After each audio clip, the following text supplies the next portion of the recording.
उसको गाना सिखाया गया था, आज उसको डांस सिखाया गया था। तो मेरा सवाल यह है कि हमारे बच्चों का उन बच्चों का कभी मुकाबला हो सकता है?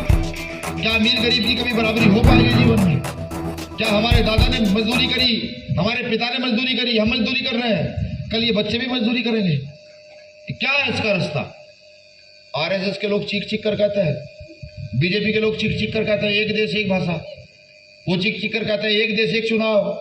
मैंने कहता हूं मेरे भाइयों, अगर तुम में दम है तो ये चीखो कि एक देश और एक शिक्षा, कि डीएम का बेटा, किसी मंत्री का बेटा, एक मजदूर का बेटा, एक रिक्शा चलाने वाले का बेटा एक स्कूल में पढ़े।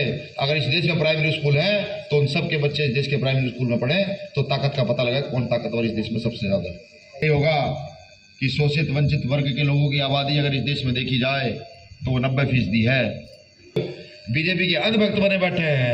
मैं ये बात भारत के प्रत्येक नागरिक से कह रहा हूं कि बीजेपी के अंधभक्त लोग समझने का प्रयास करें कि जो टैक्स के रूप में 28% जीएसटी दे रहे हैं उसमें बीजेपी सिर्फ हमें 4 किलो अनाज दे रही है। ये तो सब जानते हो कि टैक्स पर जीएसटी लगाता है 28%, और आटे का भाव, दाल का भाव, मिर्च का भाव, लहसुन का भाव, प्याज का भाव, आलू का भाव, ये सीमा से ऊपर बढ़ता जा रहा है। आखिर कैसे ये देश ताकतवर होगा? कैसे यहाँ का गरीब शोषित वंचित आगे की ओर बढ़ेगा? निर्वाद से भीम आर्मी इतनी मजबूत है कि भीम आर्मी का पदाधिकारी किसी भी पार्टी को कह दे कि ये आदमी हम चुनाव लड़ाएंगे आपकी पार्टी से, तो इतनी हैसियत इस देश में की किसी पार्टी की नहीं, भीम आर्मी के कार्यकर्ता को मना कर दे। लेकिन लड़ाई एमपी एमएलए बनने की नहीं साहब, लड़ाई है अपने हक अधिकारों की। लड़ाई है वो जो शोषण 5000 साल सहा, उस शोषण के खिलाफ आवाज मजबूती से उठाने की लड़ाई है। इस देश में बराबरी और समानता की लड़ाई आज इस देश को बचाने की। क्या आप जानते हैं, क्या आप जानते हैं कि आज देश की परिस्थितियां क्या है? आज देश को व्यापारी के हाथों बेच दिया गया है, ठीक उसी प्रकार जैसे कभी अंग्रेज आए थे। अंग्रेज आए थे व्यापार करने, और व्यापार करते करते उन्होंने भारत को गुलाम बनाया। ऐसे ही अडानी, अंबानी, टाटा, बिरला व्यापार के नाम पर इस देश को गुलाम बना रहे हैं।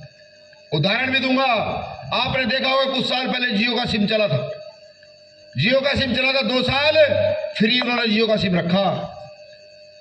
2 साल फ्री जियो का सिम रखने के बाद भी यहाँ की प्राइवेट कंपनी को कोई नुकसान नहीं हुआ, और बीएसएनएल का जो सरकारी सिम था उस पर लगातार उन्होंने घाटा दिखाया। आज उसको खरीद लिया गया, और आज देखिए आप 2 साल फ्री चलाने के बाद उन्हीं लोगों ने सारी टेलीकॉम कंपनियां खरीद करके और 6 महीने में ब्याज सहित 2 साल का सारा पैसा वापस ले लिया। और अब आप जानते हैं कि रिचार्ज 3 महीने का कितने का होता है, 1 महीने